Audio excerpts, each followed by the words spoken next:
Rolling on inclined surface. देखो inclined surface पहला अपन case ले लेते हैं, स्मूथ इंक्लाइंड सरफेस।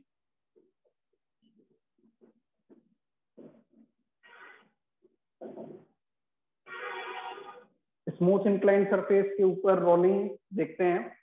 जैसे कि मान लो ये स्मूथ इंक्लाइंड सरफेस है, इसके ऊपर रोलिंग पॉसिबल है कि नहीं ये देखते हैं। सपोज यहाँ पर अपन ने एक ऑब्जेक्ट को छोड़ा, इस ऑब्जेक्ट को छोड़ेंगे तो यहाँ पर एक acceleration of centre of mass AC रहेगा। जो भी इसका मास होगा उसके अकॉर्डिंग यहाँ पर क्या होगा, mg sin थीटा क्या लगेगा, कंपोनेंट लगेगा। तो इसका एक एक्सेलरेशन ऑफ सेंटर ऑफ मास आएगा। एंड ये वाला जो पॉइंट है, ये वाला जो पॉइंट है, अगर मैं इसको रेस्ट से छोड़ता हूं तो रेस्ट से छोड़ूंगा तो क्या होगा, तो यहाँ पर इस पॉइंट का भी एक्सेलरेशन क्या होगा, AC होगा और इसकी वेलोसिटी बढ़ती जाएगी। अगर ओमेगा देकर भी अगर मैं इसको छोड़ता हूं तो भी उस केस में भी ये नहीं आने वाला। क्यों? क्योंकि इस पॉइंट का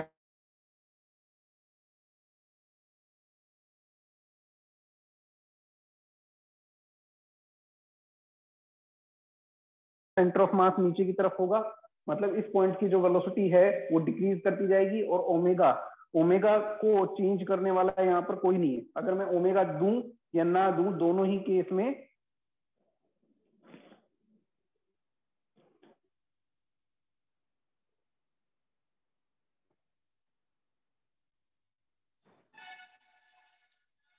क्या हुआ, आवाज नहीं आ रही क्या?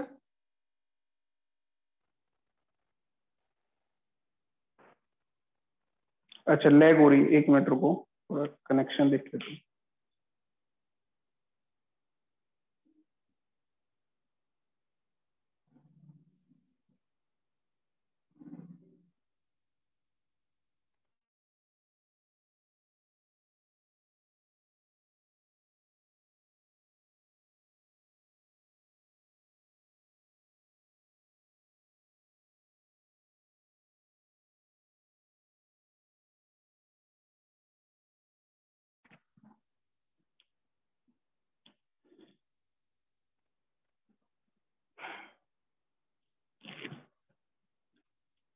एक मिनट रुकते हैं।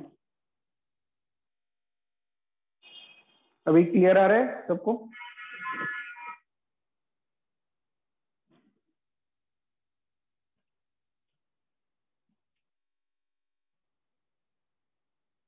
हाँ क्लियर है ना? तो यहाँ पर इस केस में हम देखें तो इस पॉइंट का एक्सेलरेशन क्या रहेगा, वो भी AC रहेगा। वेलोसिटी क्या कर सकती है, इंक्रीज और डिक्रीज कर सकती है। ठीक है, इंक्रीज और डिक्रीज कर सकती है, but there is nothing to change the omega. Omega को चेंज करने वाला कोई नहीं है। अगर मान लो मैं इस केस में ओमेगा ये दे करके इस पॉइंट की किसी इंस्टेंट पे दे दूं, इंस्टेंट पे तो ये प्योर रोलिंग कर रहा हो, बट आगे या पीछे उस इंस्टेंट की वो प्योर रोलिंग करे जरूरी नहीं है। क्यों? क्योंकि यहाँ पर एक्सेलरेशन ऑफ सेंटर ऑफ मास है जो कि इस पॉइंट की वेलोसिटी को चेंज कर रहा है और ओमेगा को कोई चेंज नहीं कर रहा। अगर ओमेगा भी साथ साथ में वेलोसिटी के साथ चेंज हो तब पॉसिबल है। तो स्मूथ इंक्लाइन सरफेस है, यहाँ पर pure rolling is not possible, यहाँ पर पॉसिबल नहीं है। ठीक है, ये ध्यान रखना। दूसरा अपने पास में केस आएगा कौन सा, चलो इसको लिख लो एक बार, फिर अपन उसको मिटा करके रफ इंक्लाइन सरफेस के ऊपर रोलिंग की कंडीशन पड़ेगी।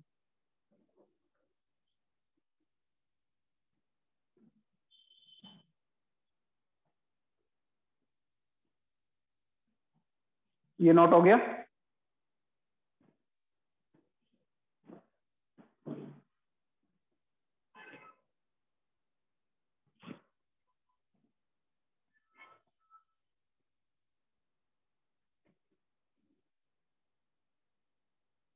तो इसमें सेकंड केस देखिए, rolling on rough inclined plane. इसमें जैसे कि मान लो अपने पास ये रफ इंक्लाइंड प्लेन है, एंगल थीटा ये है, यहाँ पर कोई ऑब्जेक्ट है, ये रोल करते हुए आ रहा है, तो इस पे जो mg फोर्स लगा इसका एक कंपोनेंट तो क्या होगा, नॉर्मल में चला जाएगा इधर mg cos थीटा, और एक कंपोनेंट इधर आएगा this is mg sin theta which will provide acceleration. अब इसके ऊपर ये रफ सरफेस है तो यहाँ पर एक फ्रिक्शन फोर्स भी आएगा, ये पॉइंट नीचे की तरफ स्लिप होने की कोशिश करेगा तो फ्रिक्शन किधर लगेगा, फ्रिक्शन लगेगा ऊपर की तरफ, तो इस केस में एक फ्रिक्शन फोर्स भी आएगा। ये फ्रिक्शन फोर्स क्या करेगा, ये फ्रिक्शन फोर्स यहाँ पर सेंटर ऑफ मास के अबाउट में टॉर्क प्रोड्यूस करेगा जो कि ओमेगा को चेंज कर सकता है, इसलिए यहाँ पर प्योर रोलिंग पॉसिबल है। क्यों, क्योंकि वेलोसिटी को तो चेंज करने के लिए mg sin थीटा है, ये फोर्स लग रहा है, बट ओमेगा को चेंज करने के लिए भी चाहिए साथ साथ में, तो ओमेगा को चेंज कौन करेगा, वो करेगा फ्रिक्शन फोर्स। तो अब इसको एनालाइज करते हैं कि कैसे प्योर रोलिंग पॉसिबल है। तो जैसे मान लो कि मैं इसको रेस्ट से छोड़ता हूँ, इसको कहाँ से छोड़ रहा हूँ, रिलीज्ड फ्रॉम रेस्ट, इसको हमने रेस्ट से छोड़ा, शुरू में कोई भी वेलोसिटी नहीं थी, अब ये स्टार्टिंग से ही प्योर रोलिंग की कंडीशन मेंटेन करते हुए आएगा और फ्रिक्शन इसी तरीके से लगेगा सो दैट कि यहाँ पर प्योर रोलिंग हो। अब जैसे ही यहाँ पर, और यहाँ पर दे रखा है रफ सरफेस है, और ये रफ सरफेस भी कैसी दे रखी है, rough enough for pure rolling. अपने पास ऐसे भी केस आ सकते हैं जिसमें प्योर रोलिंग के लिए जितना फ्रिक्शन चाहिए उतना फ्रिक्शन नहीं हो, तब क्या होगा, तब यहाँ पर स्लिपिंग होगी, तब प्योर रोलिंग नहीं होगी। यहाँ पर फ्रिक्शन उतना मौजूद भी होना चाहिए जितना रिक्वायर्ड है प्योर रोलिंग के लिए। तो पहले चलो मैं डिफिकल्ट केस नहीं बना रहा, सिंपल केस ले रहा हूं कि इनफ फॉर प्योर रोलिंग, इतनी यहाँ पर फ्रिक्शन अवेलेबल है, ठीक, उसका अपने को टेंशन नहीं लेना, अभी समझना है कि कैसे हम प्योर रोलिंग की कंडीशन यहाँ पर देखने वाले हैं। तो जैसे यहाँ पर फ्रिक्शन फोर्स लगा ऊपर की तरफ, mg sin थीटा इधर लगा, तो मैं यहाँ पर सिंपल से ट्रांसलेशनल इक्वेशन लिख देता हूँ। तो ट्रांसलेशनल इक्वेशन जो आएगी, पहला ये mg sin थीटा नीचे की तरफ लग रहा है माइनस फ्रिक्शन फोर्स ऊपर की तरफ लग रहा है equals to mass into acceleration of centre of mass, ठीक है, acceleration of centre of mass AC ले लिया अपन ने। दूसरा रोटेशनल इक्वेशन, तो रोटेशनल इक्वेशन में यहाँ पर देखो torque about centre of mass, ठीक है ना, टाउ सी इक्वल्स टू क्या लिखा जाएगा, यहाँ पे टॉर्क mg का टॉर्क नहीं आएगा, नॉर्मल का टॉर्क नहीं आएगा क्योंकि दोनों के दोनों सेंटर ऑफ मास से पास कर रहे हैं, बट फ्रिक्शन का टॉर्क आएगा। अगर इसका रेडियस कितना है r, इसका रेडियस कितना है r, तो फ्रिक्शन कितना टॉर्क लगाएगा, फ्रिक्शन यहाँ पर अगर देखें तो फ्रिक्शन लगाएगा fr टॉर्क लगाया, और ये किधर टॉर्क लगा रहा है, ये क्लॉकवाइज डायरेक्शन में टॉर्क लगा रहा है, तो क्लॉकवाइज डायरेक्शन में टॉर्क लगा रहा है fr इक्वल्स टू अपन क्या लिखेंगे, IC इंटू अल्फा, ये सेकंड इक्वेशन आ गई।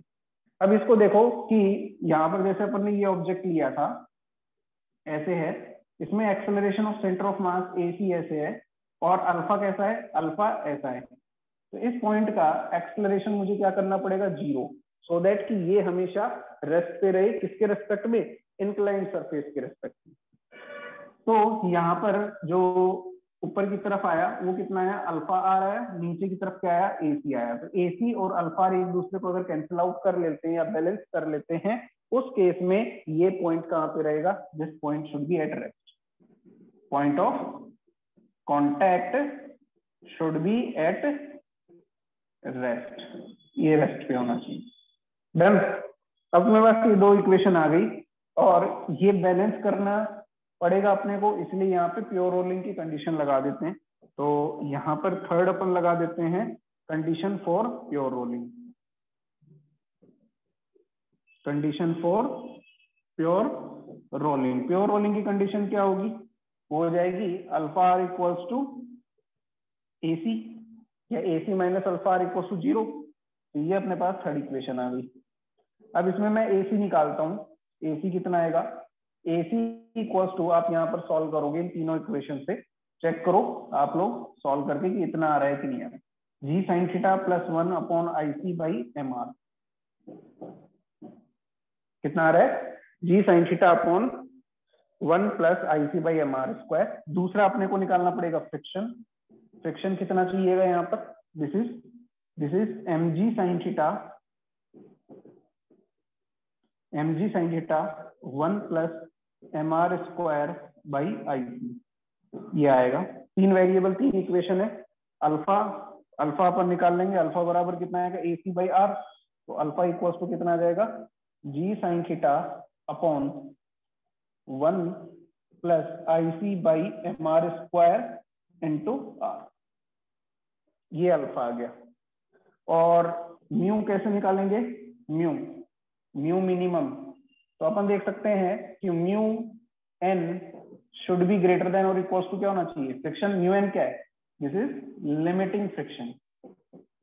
ये क्या है? Limiting friction should be greater then क्या होना चाहिए? ये जो फ्रिक्शन फोर्स आया, required friction force for pure rolling, इसकी से बड़ा होना चाहिए। तो म्यू मिनिमम इनटू नॉर्मल कितना लगा? नॉर्मल लगा M g cos theta should be greater than और इक्वल टू क्या होना चाहिए? शुड बी ग्रेटर देन और इक्वल टू एफ। एफ कितना है? M g sine theta upon 1 plus M R square by I C. तो यहाँ पर म्यू मिनिमम कितना आएगा? Mu minimum should be greater than और equal to g tan theta upon 1 plus M R square by I. इतना। तो ये सारा अपने को चेक करना है। पहले तो तुम ये चेक करो अपने पास ये आ रहा है कि नहीं, फिर उसके बाद में वो लिखो।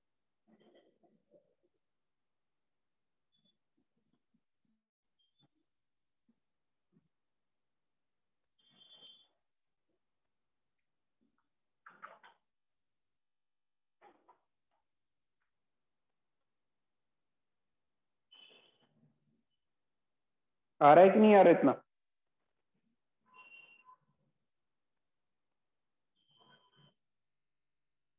कौन से वाले में बोल रहे हो जी कट जाएगा?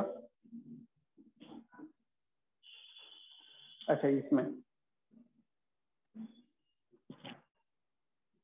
आएगा tan theta upon 1 plus M R square by I सी।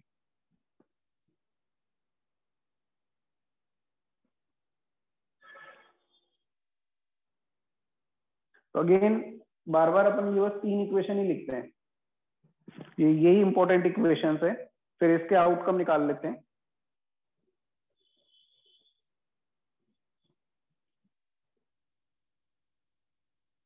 आ रहा है इतना?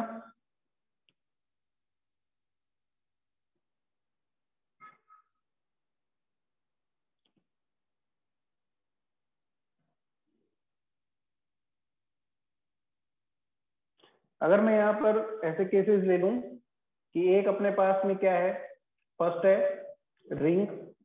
तो रिंग का आईसी कितना होता है? एम आर स्क्वायर होता है। सेकेंड डिस्क, इसका एम आर स्क्वायर बाई 2 होता है। थर्ड नंबर पे कौन हो गया? होलो स्फेयर, और एक है सॉलिड स्फेयर। ठीक है, तो होलो स्फेयर का ज्यादा रहेगा ना, तो डिस्क से पहले अपन होलो स्फेयर ले लेते हैं। होलो स्फेयर इसका 2/3 M R square, and disc इसका हो जाएगा M R square by 2। Fourth लेंगे अपन कौन? इसको लेंगे सॉलिड स्फेयर को। सॉलिड स्फेयर को इसका कितना हो जाएगा? 2/5 एम आर स्क्वायर।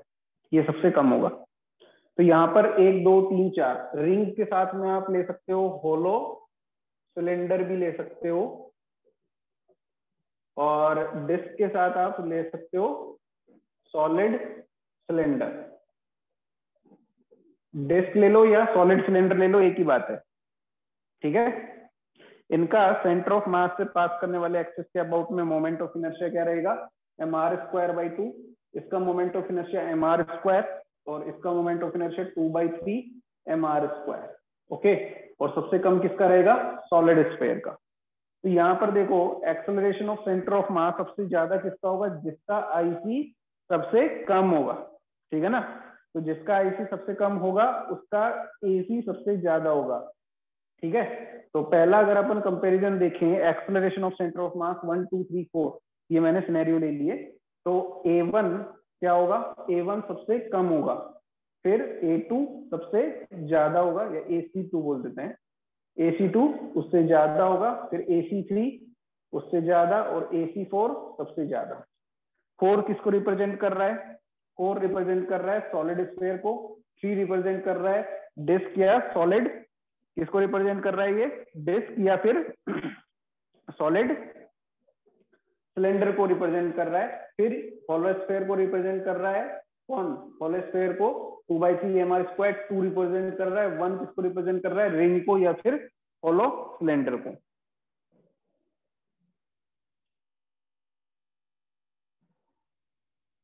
ये समझ में आया सबको? और सेकंड, अगर हम बात करें किसकी? फ्रिक्शन की।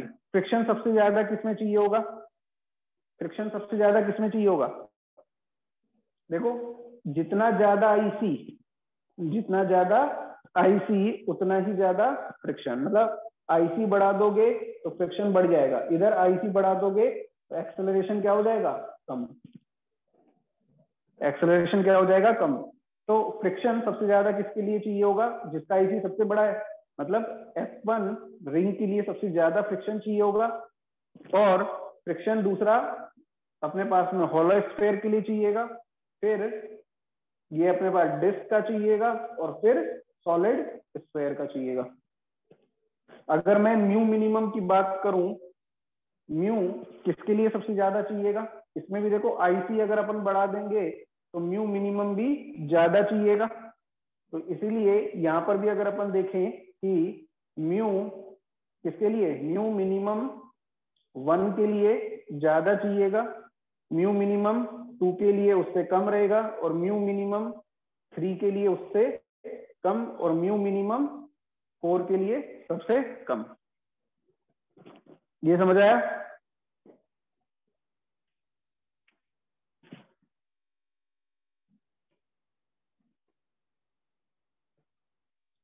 ये समझ में आया? Mu minimum.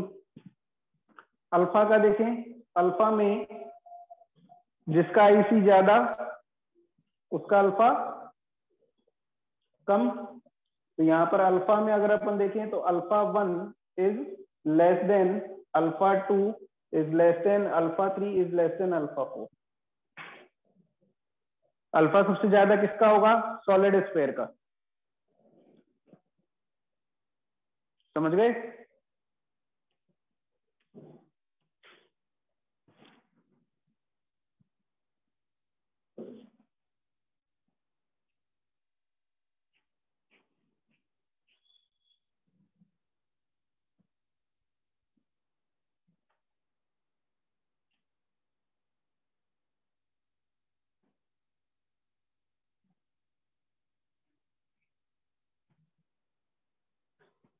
अब हम काइनेटिक एनर्जी, वेलोसिटी और ओमेगा के बारे में डिस्कस करते हैं।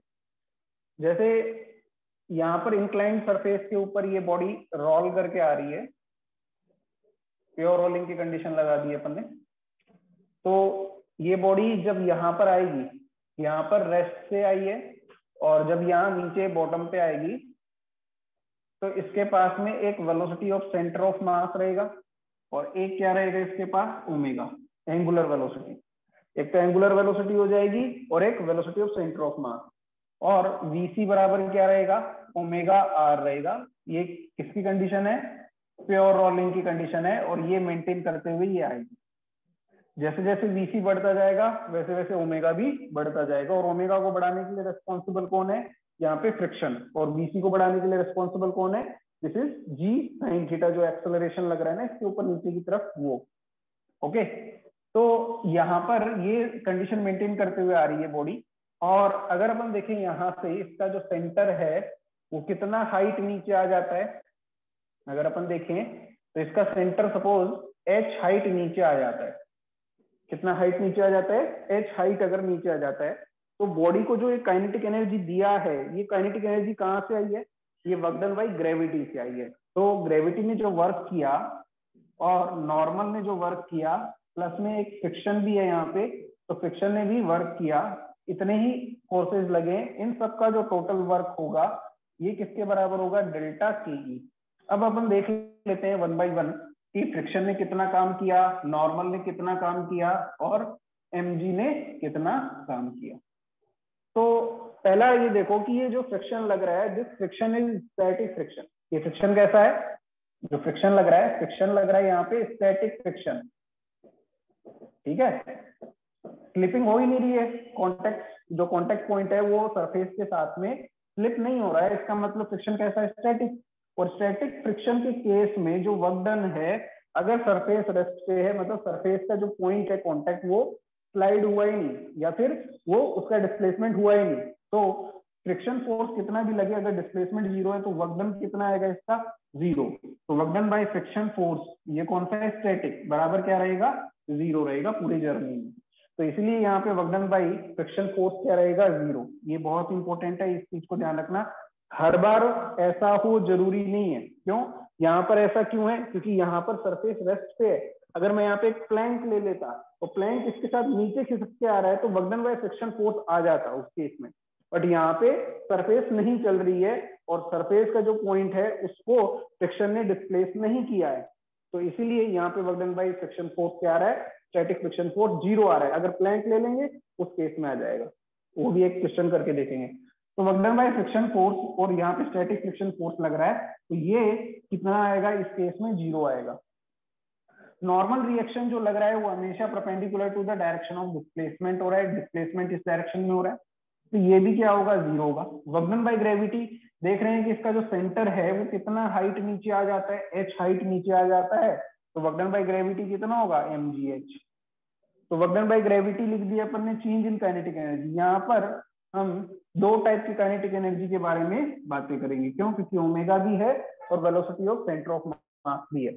तो जैसे हमने पिछले लेक्चर में देखा था कि काइनेटिक एनर्जी जो यहाँ पे आती है combined rotational and translational motion में, वो दो टाइप की काइनेटिक एनर्जी आती है, और एक आती है ट्रांसलेशनल काइनेटिक एनर्जी और दूसरी आती है रोटेशनल काइनेटिक एनर्जी, ठीक है। तो ये जो काइनेटिक एनर्जी में चेंज आएगा that would be the sum of both translational kinetic energy and rotational kinetic energy. तो ये आएगा अपने पास में, मैं इसको ऐसे लिख देता हूँ सिंबल में, के ट्रांस प्लस के रोटेशनल, ये आएगा। तो के ट्रांसलेशनल काइनेटिक एनर्जी कैसे लिखी जाएगी, half m into VC square लिखी जाएगी, और रोटेशनल काइनेटिक एनर्जी कैसे लिखी जाएगी, हाफ आईसी ओमेगा स्क्वायर। यहाँ पे आईसी क्यों यूज कर रहा हूँ, क्योंकि ये सेंटर ऑफ मास के अबाउट में प्योर रोटेशन मोशन कर रहा है, इसलिए हाफ आईसी ओमेगा स्क्वायर लिख रहे हैं, ठीक है। तो mgh, तो ये mgh जो टोटल वर्क डन हुआ ग्रेविटी का, ये इन दो में डिस्ट्रीब्यूट होगा। ये किसमें, रोटेशनल काइनेटिक एनर्जी में और ट्रांसलेशनल काइनेटिक एनर्जी दोनों में डिस्ट्रीब्यूट होगा। अब ये इक्वली डिस्ट्रीब्यूट हो कोई जरूरी नहीं है, इसके भी रेशियो अपन निकाल सकते हैं किस तरीके से ये डिस्ट्रीब्यूट होगा, ठीक है। अगर मैं ऐसे बोलूं कि if IC equals to KMR square, ठीक है, फर्स्ट केस में K क्या हो जाएगा 1, सेकंड केस मतलब सेकंड केस होलो स्फीयर के केस में कितना हो जाएगा 2/3, थर्ड केस में K कितना हो जाएगा हाफ, फोर्थ केस में कितना हो जाएगा K इक्वल्स टू 2/5। ऐसे हम पर बोले कि अगर IC बराबर KMR स्क्वायर है तो इन चारों ऑब्जेक्ट के लिए K बराबर 1, K बराबर 2/3, K बराबर थर्ड केस में हाफ, K बराबर 2/5 फोर्थ केस में आ जाएगा। तो ये K की जो वैल्यू है ये मैं आगे यूज करूंगा। देखो अब मैं इसको कैसे लिख सकता हूं, यहाँ पर ये चीज यहाँ तक समझ में आ गई सबको, ये बॉक्स बना रहा हूँ, यहाँ तक समझ में आ गया, किसी को कोई डाउट तो नहीं है इसमें। फिर इसके बाद देखते हैं कि ये जो IC है इसको अपन क्या लिख सकते हैं KMR स्क्वायर, और VC बराबर क्या है ओमेगा R, ये रिलेशन यूज कर लेते हैं। तो half mVC square plus half KMR square, जो भी ऑब्जेक्ट होगा उसका K यहाँ पे लगा देंगे, इंटू ओमेगा स्क्वायर बराबर क्या लिखेंगे V/R का स्क्वायर। देखो R स्क्वायर कैंसिल हो गया, और ये क्या है, ये VC और ये M और ये हाफ, तो हाफ mVC स्क्वायर कॉमन ले लेंगे, और अंदर क्या बचेगा 1 प्लस K, अंदर क्या बचेगा 1 प्लस K बच जाएगा, बराबर क्या है mgh, बराबर क्या है mgh।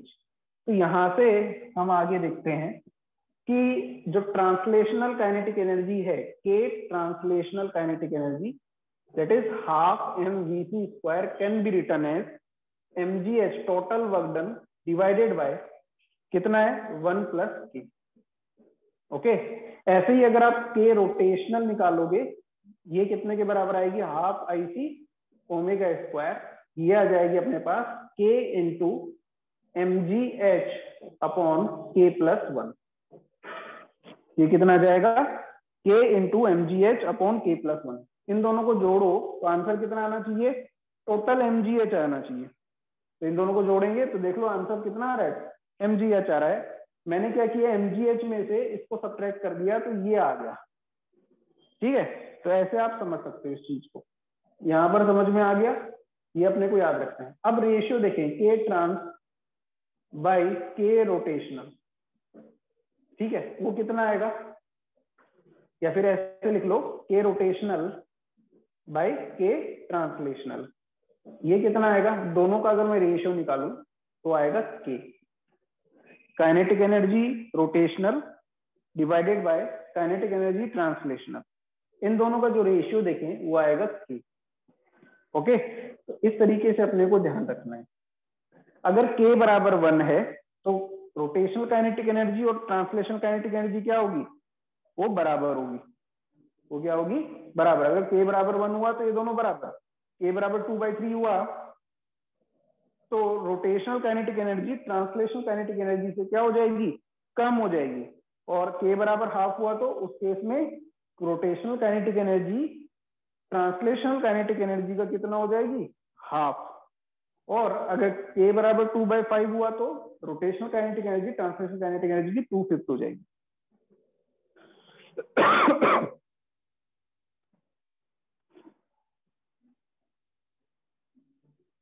यहां तक समझ में आ गया सबको?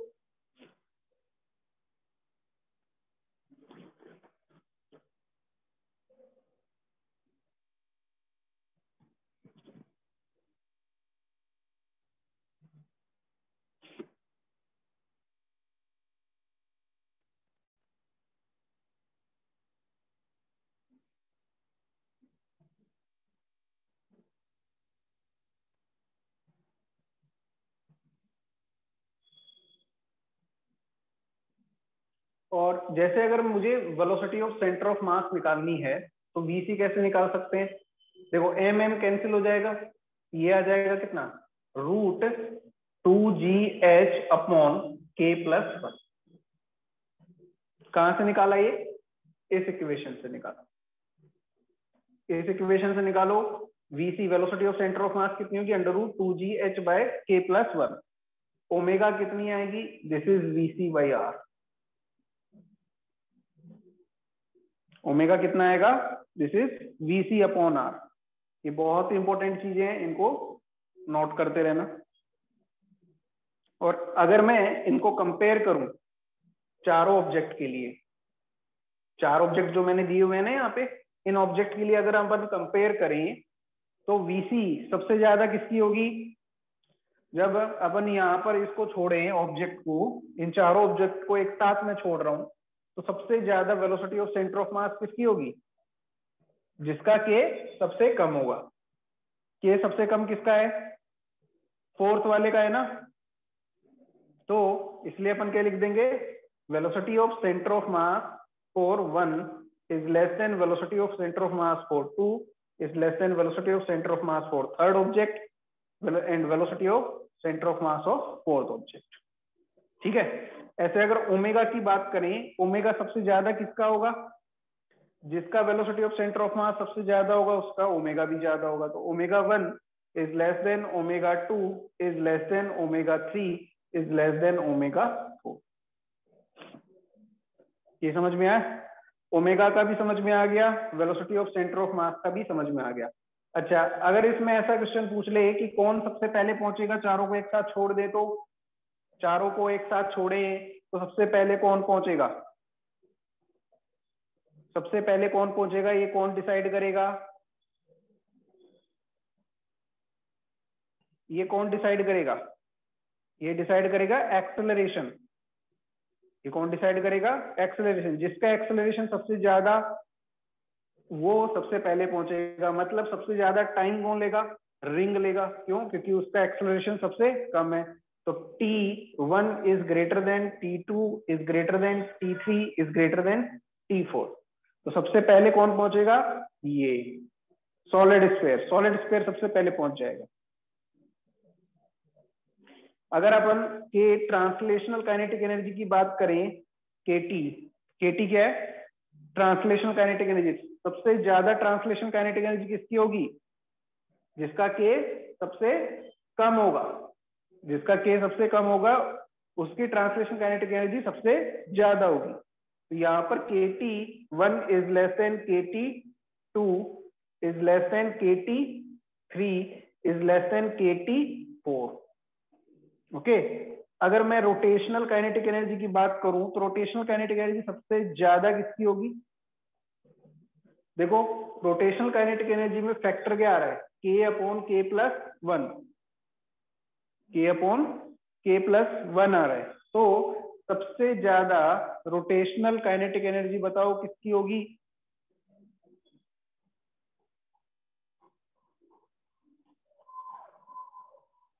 रोटेशनल काइनेटिक एनर्जी सबसे ज्यादा किसकी होगी?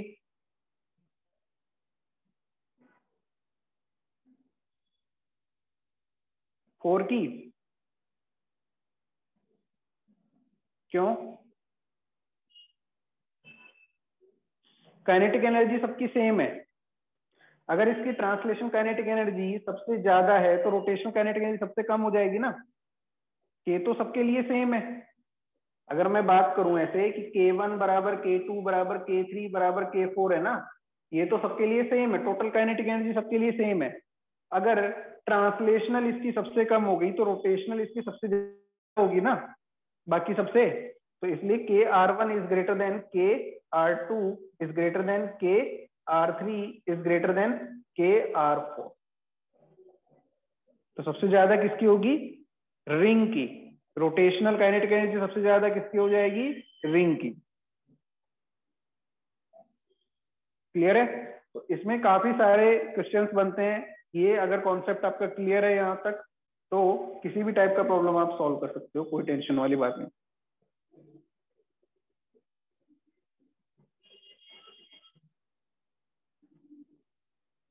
ठीक है? यहाँ तक कोई प्रॉब्लम?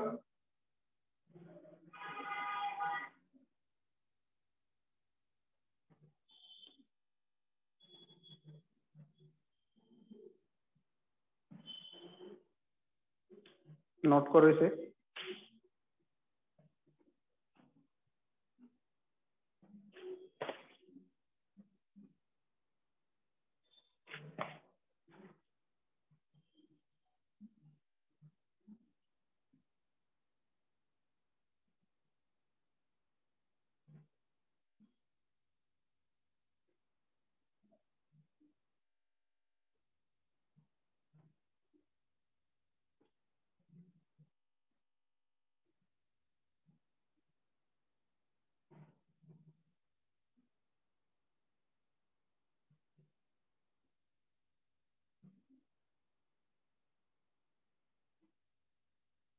हो गया नोट? नोट कर लिया सबने?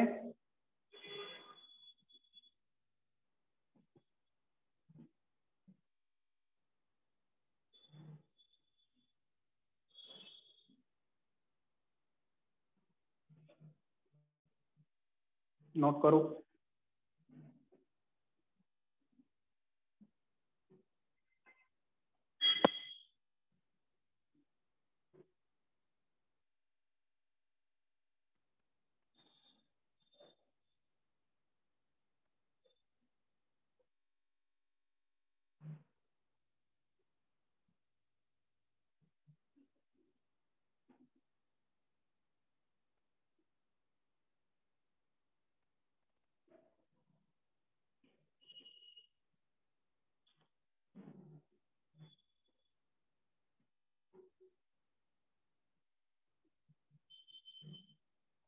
किसी का बाकी तो नहीं?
सपोज एक सॉलिड स्फीयर को हमने यहां से रिलीज कर दिया,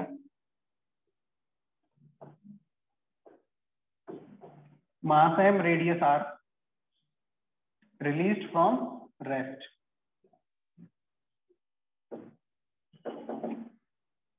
रिलीज फ्रॉम रेस्ट, ये इसमें पूछा है आपको find first velocity of centre of mass of solid sphere when it reaches at the bottom.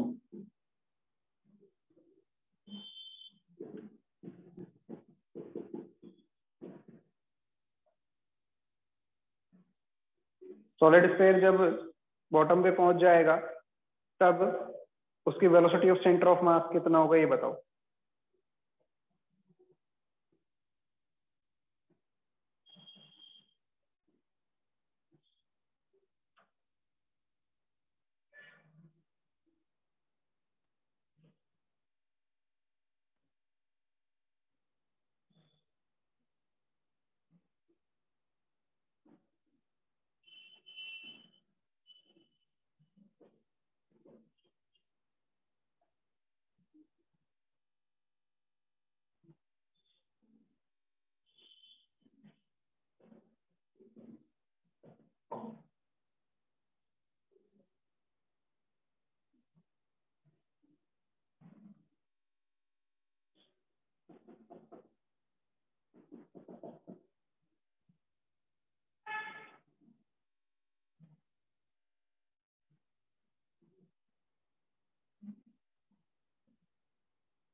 कितना है पहले का आंसर?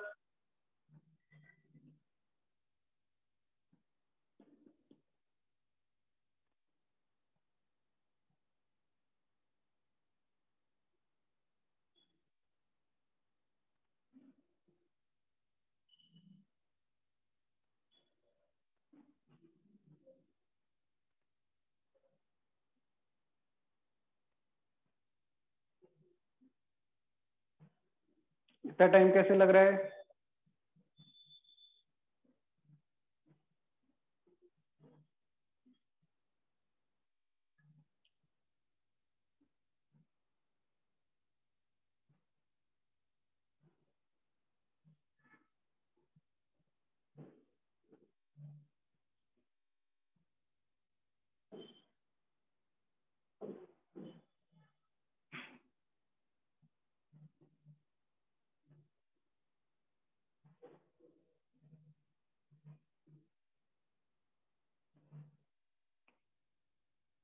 √10GH/7। यहाँ पे वैसे तो आप उससे भी सोल्व कर सकते हो, velocity of centre of mass अपन ने निकाला था ना कितना, √2GH/k+1। वहां से तो अगर याद है तो डायरेक्ट सॉल्व कर लोगे। तो 2G हाइट कितनी, h/1 तो आंसर कितना हो जाएगा, √10GH/7। एक तो ये है डायरेक्ट निकालने का। बाकी आप क्या करोगे, यहाँ पे वर्क एनर्जी थ्योरम लगाओगे तो mgh बराबर क्या लिख सकते हो, बराबर चेंज इन काइनेटिक एनर्जी, तो half mvc² plus half ic into omega square, ये लिखोगे। और प्योर रोलिंग है यहाँ पे क्या हो रही है, प्योर रोलिंग हो रही है, तो ये कितना होगा, half mvc² plus half 2/5 mr² into omega बराबर क्या लिखोगे, vc/r का स्क्वायर। तो यहां से सॉल्व करोगे तो vc बराबर कितना आएगा, ये आएगा √10 8/7। ठीक है, तो यहां से सॉल्व करोगे तो आंसर कितना आएगा, √10GH/7।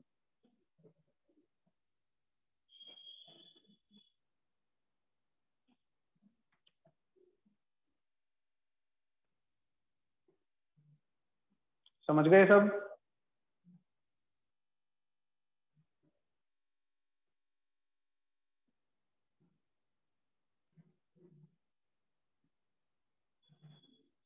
नेक्स्ट ये वाला बताओ। पहला स्मूथ ट्रैक है, V0 से फेंका गया है, मास m है, रेडियस कितना है r, मास m रेडियस r ये दे रखा है, और सॉलिड स्फीयर है ये क्या है, सॉलिड स्फीयर। इसको ऐसे फेंका गया है, ये ओरिजिनली क्या कर रहा है, प्योर रोलिंग कर रहा है। इस केस में भी rough enough for pure rolling, मतलब आगे भी ये क्या करता रहेगा, प्योर रोलिंग करता रहेगा। ठीक है, तब आपको ये बताना है कि किस केस में हाइट ज्यादा अचीव करेगा ये, और दोनों सिमिलर ट्रैक हैं, बस अंतर ये है, ये स्मूथ ट्रैक है और ये रफ ट्रैक है। कौन से वाले ट्रैक में हाइट ज्यादा अटेन करेगा,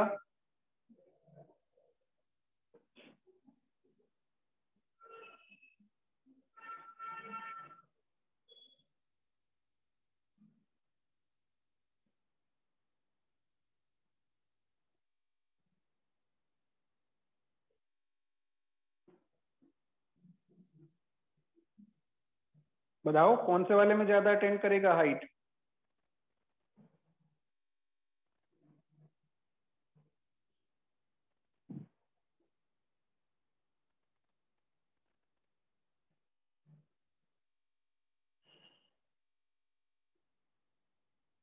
फर्स्ट वाले में, सेकंड वाले में, क्यों?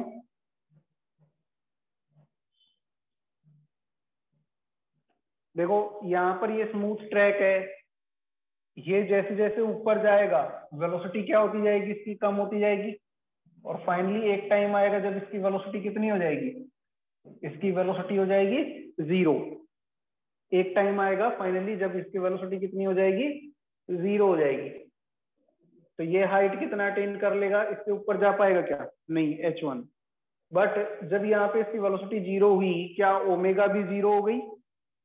देखो स्मूथ ट्रैक है, ओमेगा को कौन चेंज करेगा, यहाँ पे कोई टॉर्क लगेगा तभी तो ओमेगा को चेंज करेगा, और यहाँ पर स्मूथ ट्रैक पे फ्रिक्शन लगेगा ही नहीं, तो ओमेगा चेंज नहीं होगा, और ओमेगा चेंज नहीं होगा तो ओमेगा फाइनली उतना ही रहेगा। मतलब ये टॉप पे भी पहुंच जाएगा, ऊपर नहीं चढ़ेगा ऊपर बस, लेकिन घूमता रहेगा कितने से, ओमेगा नॉट से। तो ये ऊपर चढ़ेगा तो नहीं आगे, बट यहाँ पर रोल करता रहेगा, फिर नीचे आएगा, और उस टाइम पे भी ऐसे ही घूमता रहेगा। क्यों? क्योंकि ओमेगा को चेंज करने के लिए कोई है ही नहीं, इसलिए ओमेगा इसका जैसा था वैसा जाते टाइम भी रहेगा, आते टाइम भी रहेगा, इसको कोई प्रॉब्लम नहीं है।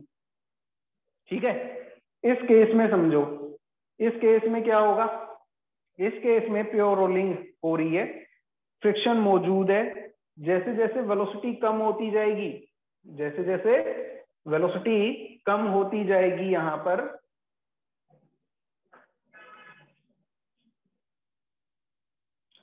पर जैसे जैसे वेलोसिटी कम होती जाएगी वैसे वैसे ओमेगा भी क्या होता जाएगा, कम, क्योंकि हर एक इंस्टेंट पे इसको क्या करना है, प्योर रोलिंग। क्या इसमें प्योर रोलिंग हो रही है, इस इंस्टेंट पे प्योर रोलिंग हो रही है, यहाँ पर प्योर रोलिंग हो रही है, जैसे जैसे ऊपर जाएगा वेलोसिटी कम होगी बट ओमेगा कम नहीं हो रही है, तो यहाँ पर प्योर रोलिंग नहीं हो रही है। बट यहाँ पर प्योर रोलिंग मेंटेन करेगा कौन, फ्रिक्शन। फ्रिक्शन क्या कर रहा है, ओमेगा को भी कम कर देगा, क्यों, क्योंकि वेलोसिटी कम हो रही है। तो यहाँ पर ये वेलोसिटी 0 हो गई तो ओमेगा भी क्या हो जाएगी, 0। तो यहाँ पर ये कितना हाइट अटेन करेगा, सपोज ये h2 करता है, ये कैलकुलेट कर लेंगे अपन। ठीक है, तो यहाँ पर प्योर रोलिंग क्या है, pure rolling is maintained through out the motion. यहाँ पर प्योर रोलिंग पूरे मोशन में मेंटेन्ड है, जैसे जैसे वेलोसिटी ऊपर चढ़ते जाएगा कम होती जाएगी, वैसे वैसे ओमेगा भी कम होता जाएगा, और फाइनली वेलोसिटी 0, ओमेगा भी 0, काम खत्म। तो इस केस में हाइट दूसरी अटेन करेगा। अब यहाँ पर जो फ्रिक्शन लग रहा है वो फ्रिक्शन कैसा लग रहा है, वो लग रहा है स्टैटिक फ्रिक्शन। यहाँ पे कौन सा फ्रिक्शन लग रहा है, स्टैटिक फ्रिक्शन। तो पहले केस में अगर मैं हाइट निकालना चाहूँ इन फर्स्ट केस, तो पहला करेंगे कि फर्स्ट केस में अगर अपन निकालें हाइट, तो work done by gravity plus work done by normal, और कोई फ्रिक्शन वक्शन तो है नहीं, बराबर क्या लिखोगे, चेंज इन काइनेटिक एनर्जी।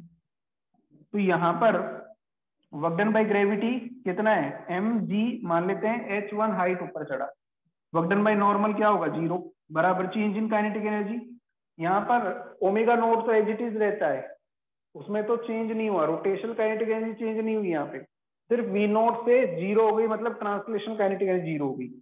तो यहाँ पर हाफ m क्या लिखोगे, work done by gravity minus mgh1, 0 square minus v naught square plus half IC, शुरू में भी ओमेगा नोट है, बाद में भी ओमेगा नोट है, समझ गए। तो यहाँ पर ये तो कितना हो जाएगा, ये 0 हो जाएगा चेंज, और यहाँ पर ये कितना आ रहा है, दिस इज mgh1 बराबर mv नॉट स्क्वायर बाई 2, मतलब vh1 कितना आ जाएगा, we naught square by 2g, इतना हाइट अटेन करेगा। किस केस में, पहले केस में। अब सेकंड केस की ऊपर डिस्कशन करते हैं।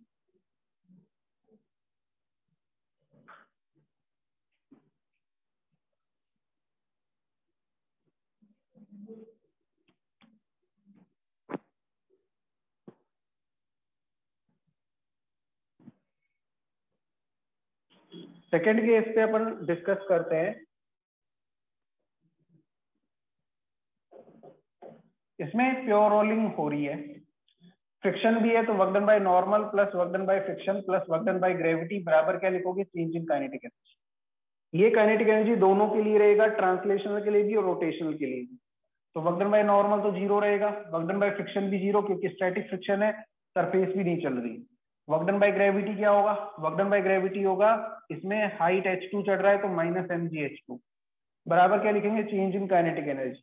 यहाँ पर वी नोट से 0 हो गई, ओमेगा नोट से भी 0 हो गई, मतलब ट्रांसलेशनल काइनेटिक एनर्जी भी 0 हो गई और रोटेशनल काइनेटिक एनर्जी भी 0 हो गई। तो यहाँ पर क्या लिखोगे, half m initial final square minus initial square plus half IC into final square minus initial square.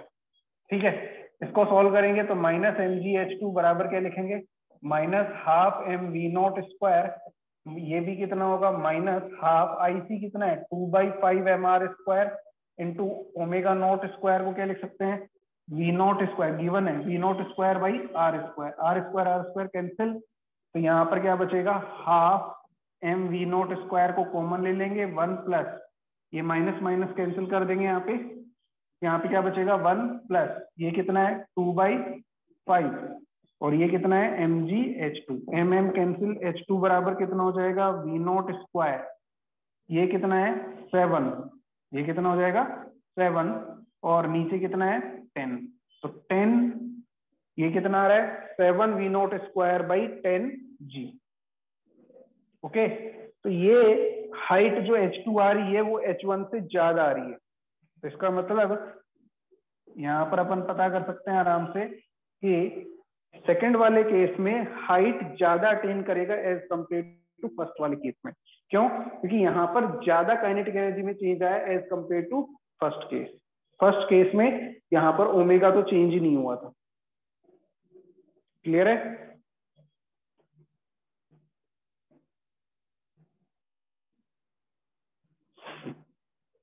देख लो, इसमें समझ में आ गया।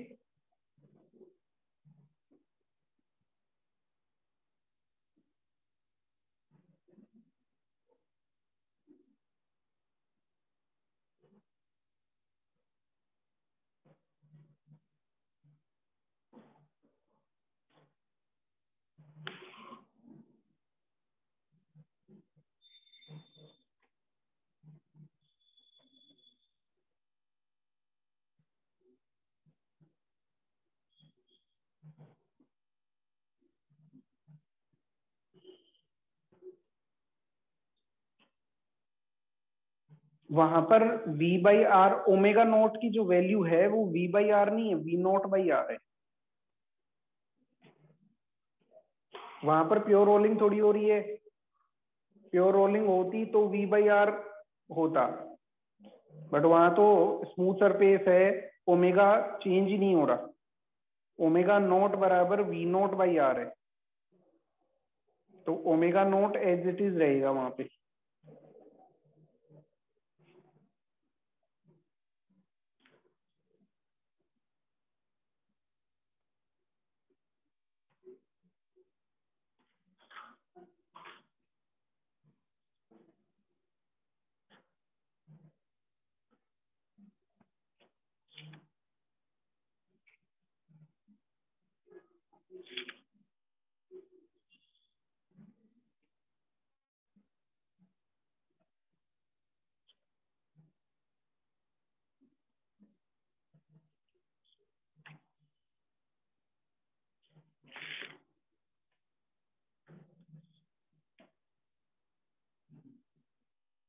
समझ गए?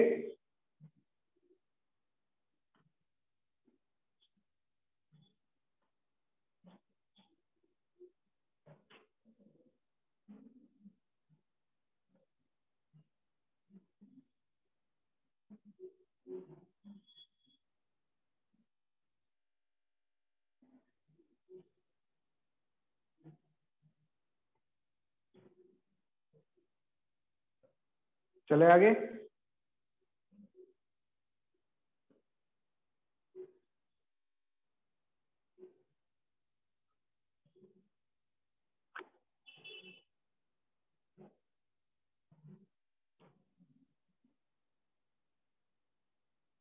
हो गया नोट सबका?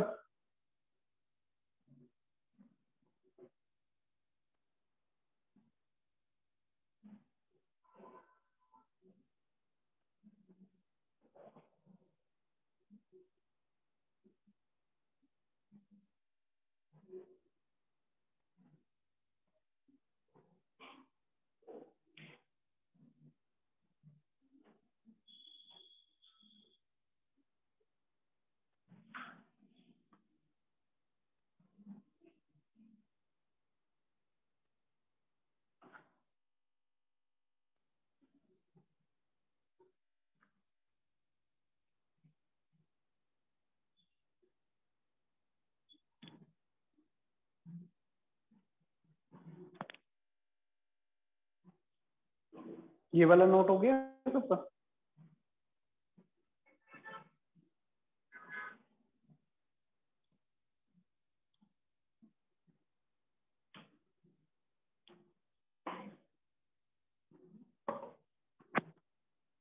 इसमें देखिए फिर, जैसे कि मान लो ये इंक्लाइन सरफेस है, यहां पर किसी ऑब्जेक्ट को ऐसे फेंका गया है ऊपर की तरफ, ये ऑब्जेक्ट है, इसको ऊपर की तरफ फेंका गया है, वी नॉट वेलोसिटी है और एंगुलर वेलोसिटी कितनी है, ओमेगा नॉट। और ये कैसा है, दिस इज रफ इंक्लाइंड। तो जब ये बॉल ऊपर जाएगी तो फ्रिक्शन फोर्स किधर लगेगा, ये बताना है।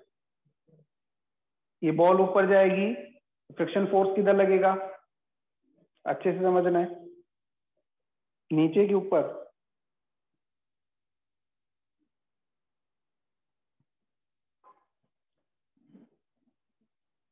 रफ सरफेस है, प्योर रोलिंग अगर करना है इसको, तो फ्रिक्शन किधर लगेगा, ऊपर लगेगा कि नीचे लगेगा, मतलब डाउन द इंक्लाइन प्लेन और up the incline plane.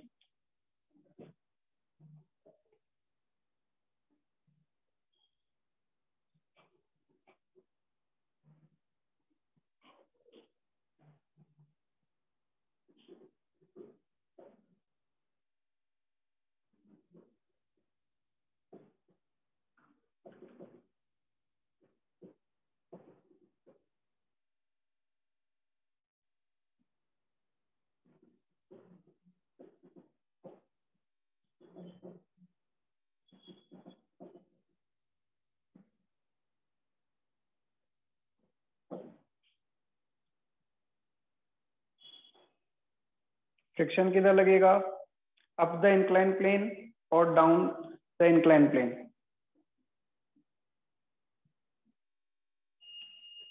Answer जो भी बताएगा अप द इंक्लाइन प्लेन या down the incline plane logic के साथ बताए ऐसा क्यों होगा।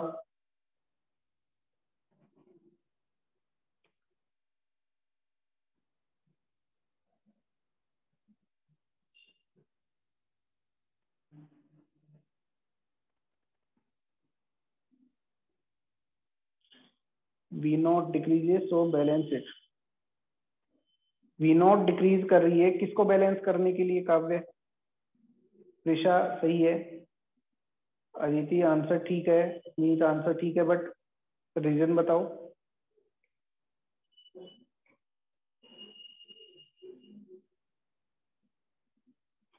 ऊपर जाएगा तो वेलोसिटी डिक्रीज होगी, वेलोसिटी डिक्रीज होगी तो ओमेगा को भी डिक्रीज होना पड़ेगा, तभी तो प्योर रोलिंग होगा।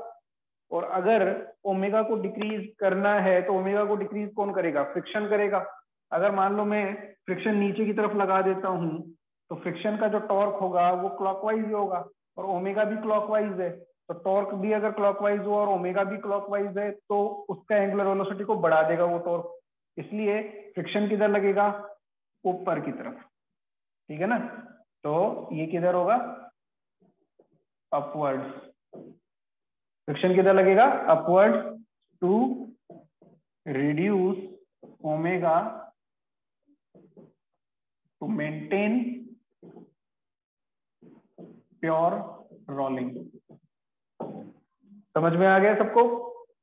प्योर रोलिंग को मेंटेन करने के लिए ओमेगा को कम होना पड़ेगा, और फाइनली जाकर के यहाँ पर जब ये टॉप पे पहुंच जाएगा ऐसे, तो यहाँ पे टॉप पे पहुंचने के बाद में वेलोसिटी कितनी हो जाएगी?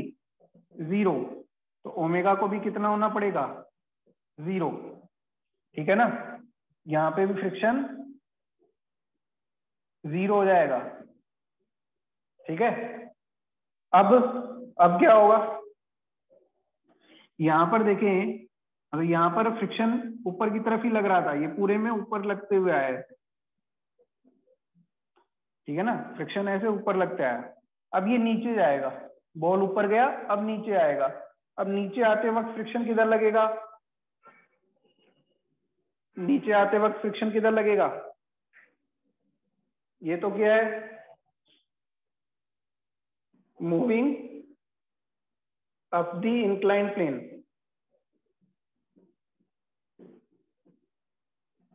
अगर अब ये नीचे भी तो आएगा, तो नीचे आएगा तो इसकी वेलोसिटी कैसे होगी? ऐसे होगी। जब नीचे आएगा ना तब इसकी वेलोसिटी कैसे होगी? ऐसे होगी। तो ओमेगा को कैसे होना पड़ेगा? ओमेगा को ऐसे होना पड़ेगा, ओमेगा को ऐसे होना पड़ेगा। तो ओमेगा को ऐसे कौन देगा? पहले तो ऐसे था, क्लॉकवाइज था, अब एंटी क्लॉकवाइज ओमेगा कौन देगा? वो सिर्फ एक फ्रिक्शन ही है जो दे सकता है। तो जब ये नीचे आएगा उस केस में भी फ्रिक्शन किधर लगेगा? ऊपर। तो बॉल को आप नीचे से ऊपर फेंकोगे, नीचे से आप ऐसे ऊपर फेंक रहे हो बॉल को, तो भी फ्रिक्शन ऊपर लग रहा है, और जब बॉल नीचे आ रही है तो भी फ्रिक्शन ऊपर ही लग रहा है। ये चीजें ध्यान रखनी है। तो ये क्या है? While moving down the incline plane. समझे कि नहीं? कि जब हम बॉल को ऊपर फेंकेंगे तब भी फ्रिक्शन ऊपर की तरफ लगेगा, और बॉल ऊपर जाकर के रुक जाएगी, फिर उसके बाद बॉल नीचे आएगी, तभी भी फ्रिक्शन फोर्स ऊपर ही लगेगा। समझ गए?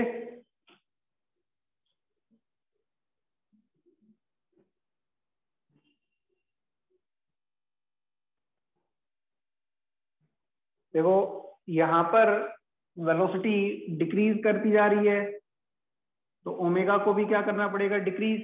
ओमेगा को डिक्रीज क्लॉकवाइज में ना ओमेगा, इसको डिक्रीज कौन करेगा? अगर फ्रिक्शन का टॉर्क एंटी क्लॉकवाइज लगेगा तभी तो होगा, इसलिए पहले केस में अपवर्ड हो गया। दूसरे केस में वेलोसिटी नीचे की तरफ बढ़ रही है, तो ओमेगा को एंटी क्लॉकवाइज बढ़ना पड़ेगा। वेलोसिटी इंक्रीज कर रही है तो ओमेगा को भी इंक्रीज करना पड़ेगा। तो वेलोसिटी बढ़ रही है तो ओमेगा इंक्रीज होगा। अब ओमेगा इंक्रीज कौन करेगा? वो करेगा फ्रिक्शन। समझ गए? समझे कि नहीं? ओमेगा को बढ़ाएगा कौन? फ्रिक्शन ही तो बढ़ाएगा। और किस डायरेक्शन में बढ़ाना है ये भी देख लो। एंटी क्लॉकवाइज डायरेक्शन में बढ़ाना है तो फ्रिक्शन का टॉर्क भी कैसा आना चाहिए? एंटी क्लॉकवाइज आना चाहिए। तो फ्रिक्शन का टॉर्क यहाँ पे एंटी क्लॉकवाइज होगा।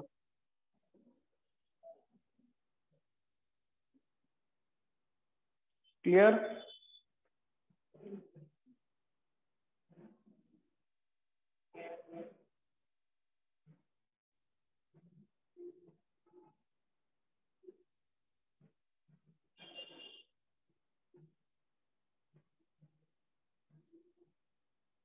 फर्स्ट केस वापस बताए। फर्स्ट केस में ओमेगा कैसा है? ओमेगा क्लॉकवाइज है। ओके, तो वेलोसिटी ऊपर जाएंगे तो एक्सेलरेशन नीचे लग रहा है ना, ए सेंटर ऑफ मास, जिसकी वजह से वेलोसिटी डिक्रीज हो जाएगी। और प्योर रोलिंग के लिए v बराबर क्या होना चाहिए? ओमेगा आर होना चाहिए ना। ये वाला पॉइंट ऑफ कांटेक्ट रेस्ट पे होना चाहिए। तो ये कंडीशन मेंटेन करने के लिए वेलोसिटी कम हो रही है तो ओमेगा को भी कम होना पड़ेगा। क्यों? क्योंकि शुरू में v बराबर ओमेगा नॉट आर है, बाद में भी v बराबर ओमेगा आर रखना है। तो v कम हो गया तो ओमेगा भी कम होगा, इसलिए फ्रिक्शन आएगा ऊपर की तरफ, जो कि क्या करेगा? इसको काउंटर क्लॉकवाइज टॉर्क देगा, जिसकी वजह से ओमेगा यहां पर कम हो जाएगा। समझ रहे हो? ढंग से समझ लो, लॉजिक क्लियर होना चाहिए सबका। समझे?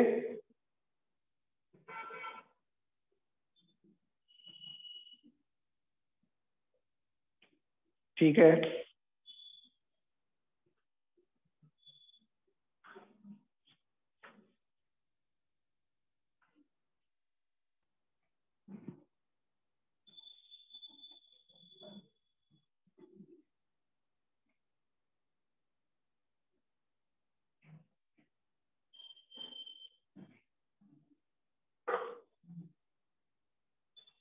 एक सॉलिड स्फीयर है,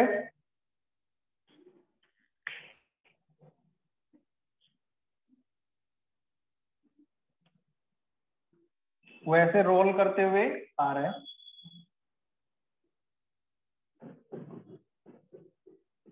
solid sphere, mass m, radius r, release from rest,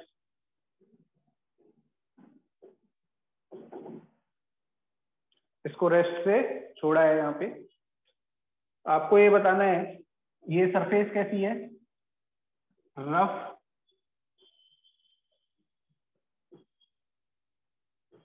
surface है।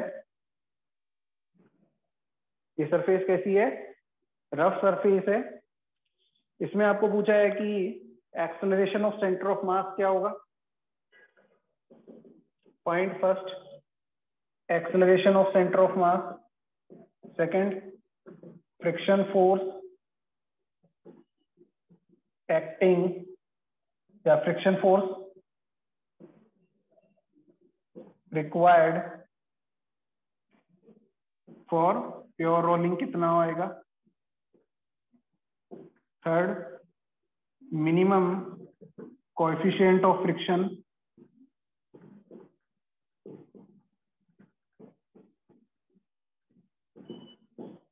रिक्वायर्ड फॉर प्योर रोलिंग, वो कितना होगा? फोर्थ, पहले ये तीनों निकालो फटाफट।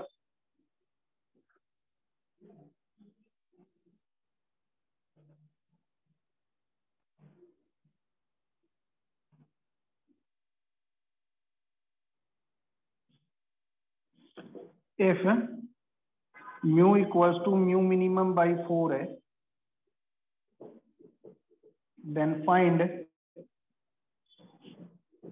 the work done by the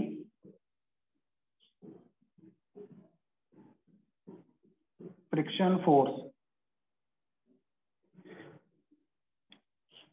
if center of mass displaces by x centimeter.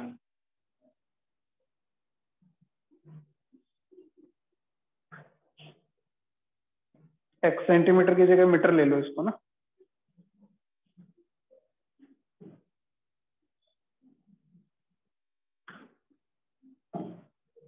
भाई x मीटर। तो पहले 3 का आंसर तो आ जाना चाहिए आपका।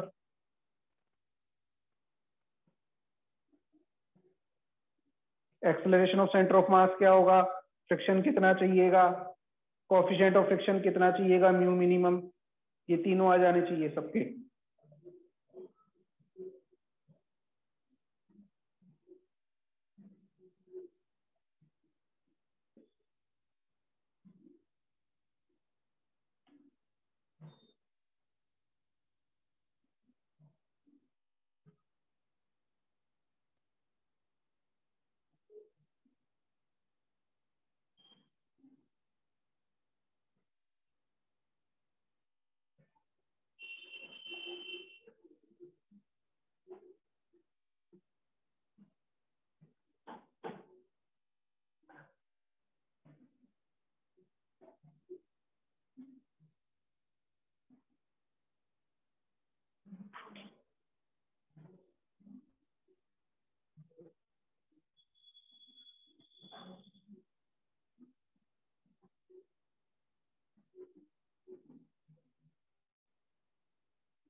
कितना आ रहा है पहले, दूसरे, तीसरे का आंसर?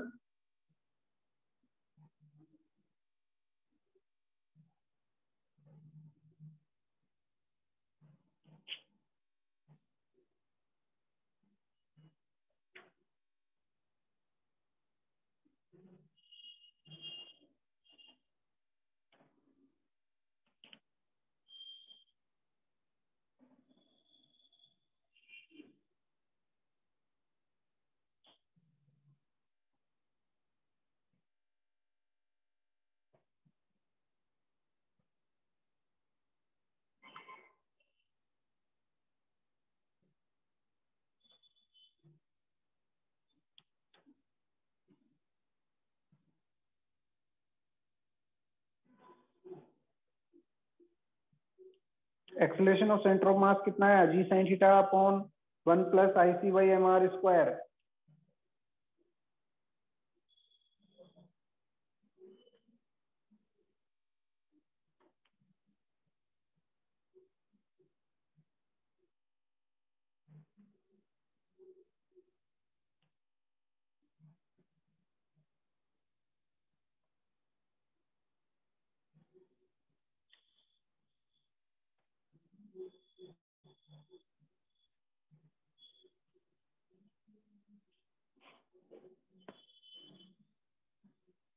पहला देखो, acceleration of centre of mass g sine theta upon 1 plus I C by M R square, ये लिख दो।